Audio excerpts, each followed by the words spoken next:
BJP ಸರ್ಕಾರ ರದ್ದು ಮಾಡಿರುವ ಹಿಜಾಬ್ ಅನ್ನು ಮತ್ತೆ ಶಿಕ್ಷಣ ಸಂಸ್ಥೆಯೊಳಗೆ ತರ್ತೇವೆ ಎಂದ ಮುಖ್ಯಮಂತ್ರಿ ಸಿದ್ದರಾಮಯ್ಯ ಹೇಳಿಕೆಗೆ ವಿಶ್ವ ಹಿಂದೂ ಪರಿಷತ್ ಮುಖಂಡ ಶರಣ್ ಪಂಪ್ವೇಲ್ ಪ್ರತಿಕ್ರಿಯಿಸಿ, ಹೀಗೆ ಮಾಡಿದ್ರೆ ಶಾಲಾ ಕಾಲೇಜುಗಳು ಕೇಸರಿಮಯವಾಗಲಿದೆ ಎಂದು ಎಚ್ಚರಿಸಿದರು. ಮಂಗಳೂರಿನಲ್ಲಿ ಮಾಧ್ಯಮದವರೊಂದಿಗೆ ಮಾತನಾಡಿದ ಅವರು, ಇಂತಹ ಕೆಲಸಕ್ಕೆ ರಾಜ್ಯ ಸರ್ಕಾರ ಕೈ ಹಾಕುವುದು ಬೇಡ. ಹಿಜಾಬ್ ರದ್ದತಿಯನ್ನ ವಾಪಸ್ ಪಡೆದದ್ದೇ ಆದಲ್ಲಿ ಕರ್ನಾಟಕದ ಎಲ್ಲಾ ಶಾಲಾ ಕಾಲೇಜುಗಳು ಕೇಸರಿಮಯವಾಗಲಿದೆ ಎಂದು ಎಚ್ಚರಿಸಿದರು. ರಾಜ್ಯದ ಮುಖ್ಯಮಂತ್ರಿಗಳಾದಂತಹ ಮಾನ್ಯ ಸಿದ್ದರಾಮಯ್ಯನವರು ನಿನ್ನೆ ಒಂದು ಕಡೆ ಮಾತಾಡಬೇಕಾದ್ರೆ ಹಿಜಾಬ್ ಏನು ಬಿಜೆಪಿ ಸರ್ಕಾರ ರದ್ದು ಮಾಡಿದೆ, ಆ ರದ್ದಿನ ಆದೇಶವನ್ನು ನಾವು ವಾಪಸ್ ಪಡಿತೀವಿ ಅಂತ ಹೇಳಿಕೆಯನ್ನು ಕೊಟ್ಟಿದ್ದಾರೆ. ಈ ಹೇಳಿಕೆಯನ್ನು ವಿಶ್ವ ಹಿಂದೂ ಪರಿಷತ್ ನಾವು ಬಲವಾಗಿ ವಿರೋಧ ಮಾಡ್ತೇವೆ ಮತ್ತು ಖಂಡಿಸ್ತೀವಿ.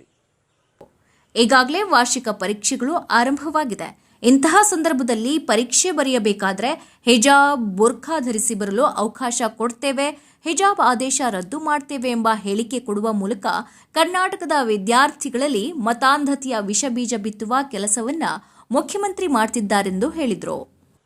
ಈಗಾಗಲೇ ವಾರ್ಷಿಕ ಪರೀಕ್ಷೆಗಳು ಪ್ರಾರಂಭವಾಗಿದೆ.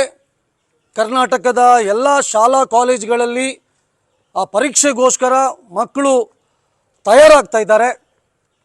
ಇಂಥ ಸಂದರ್ಭದಲ್ಲಿ ನಾವು ಪರೀಕ್ಷೆಗಳಿಗೆ ಬರಬೇಕಾದ್ರೆ ಹಿಜಾಬ್, ಬುರ್ಕಾ ಹಾಕ್ಕೊಂಡು ಬರಲಿಕ್ಕೆ ನಾವು ಅವಕಾಶ ಕೊಡ್ತೀವಿ, ನಾವು ಈ ಹಿಜಾಬಿನ ಆದೇಶವನ್ನು ರದ್ದು ಮಾಡ್ತೀವಿ ಎಂಬ ಹೇಳಿಕೆಯನ್ನು ಕೊಡುವುದರ ಮುಖಾಂತರ ಕರ್ನಾಟಕದ ವಿದ್ಯಾರ್ಥಿಗಳಲ್ಲಿ ಒಂದು ಮತಾಂಧತೆಯ ವಿಷ ಬೀಜವನ್ನು ಬಿತ್ತುವಂಥ ಕೆಲಸವನ್ನು ಮಾನ್ಯ ಮುಖ್ಯಮಂತ್ರಿಗಳು ಮಾಡ್ತಾ ಇದ್ದಾರೆ. ನಾನು ಈ ಸಂದರ್ಭದಲ್ಲಿ ಸರ್ಕಾರಕ್ಕೆ ಎಚ್ಚರಿಕೆಯನ್ನು ಕೊಡ್ತಾ ಇದ್ದೀನಿ. ಈ ಕೆಲಸಕ್ಕೆ ಕೈ ಹಾಕಬೇಡಿ.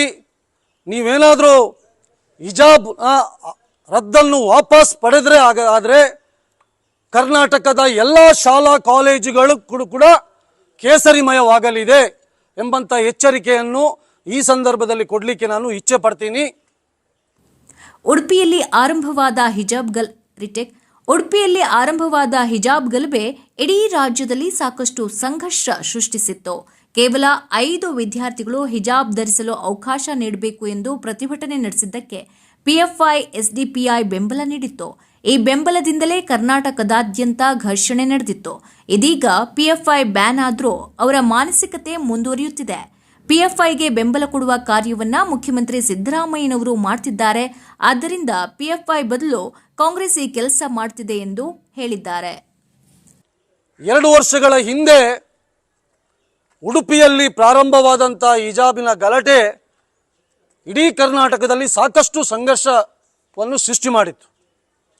ಕೇವಲ 5 ವಿದ್ಯಾರ್ಥಿಗಳು ಉಡುಪಿಯಲ್ಲಿ ನಮಗೆ ಹಿಜಾಬಿಗೆ ಅವಕಾಶ ಕೊಡಬೇಕು ಅಂತೇಳಿ ಪ್ರತಿಭಟನೆ ಮಾಡಿದಂಥ ಸಂದರ್ಭದಲ್ಲಿ ಕರ್ನಾಟಕದಲ್ಲಿದ್ದಂತಹ ಮುಸ್ಲಿಂ ಸಂಘಟನೆಯಾದಂಥ ಪಿಎಫ್ಐ ಮತ್ತು ಎಸ್ಡಿಪಿಐ ಬೆಂಬಲ ಕೊಟ್ಟಿತ್ತು. ಅವರ ಬೆಂಬಲ ಕಾರಣದಿಂದಾಗಿ ಕರ್ನಾಟಕದಲ್ಲಿ ಘರ್ಷಣೆ ಆಗಿತ್ತು. ಇವತ್ತು ವಾಪಸ್ ಪಿಎಫ್ಐಗೆ ಬ್ಯಾನ್ ಆಗಿದೆ.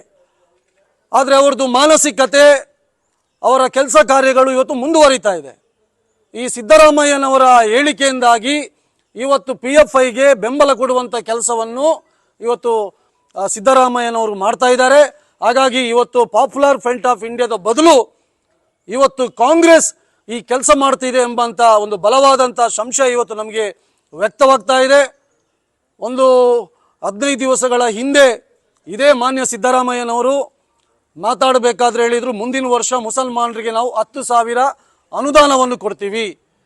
ಇನ್ನೊಂದು ಕಡೆ ಹೇಳ್ತಾರೆ, ನಾವು ಮುಸಲ್ಮಾನರಿಗೆ ಏನು ಬೇಕಾದರೂ ಕೊಡಲಿಕ್ಕೆ ನಾವು ತಯಾರಿದ್ದೀವಿ.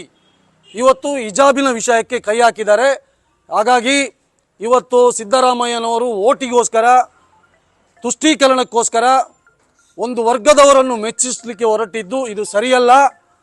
ಸರ್ಕಾರ ಪ್ರಾರಂಭ ಆಗಬೇಕಾದ್ರೆ ಹೇಳಿದರು, ರಾಜ್ಯ ಸರ್ಕಾರ ಸರ್ವ ಜನಾಂಗದ ಶಾಂತಿಯ ಕೈತೋಟ ಅಂತೇಳಿ. ಆದರೆ ಇವರು ಏನು ಮಾಡ್ತಿದ್ದಾರೆ, ಇವತ್ತು ಒಂದು ಕಣ್ಣಿಗೆ ಬೆಣ್ಣೆ ಒಂದು ಕಣ್ಣಿಗೆ ಸುಣ್ಣ ಹಾಕುವಂಥ ಪ್ರಯತ್ನವನ್ನು ಮಾಡ್ತಾ ಇದ್ದಾರೆ. ಹಾಗಾಗಿ ಇವರು ಹಿಜಾಬಿನ ನಿಷೇಧವನ್ನು ಇವತ್ತು ರದ್ದು ಮಾಡಲಿಕ್ಕೆ ಹೊರಟಿದ್ದಾರೆ, ಅದನ್ನು ನಾವು ಬಲವಾಗಿ ಇವತ್ತು ವಿರೋಧಿಸ್ತೇವೆ.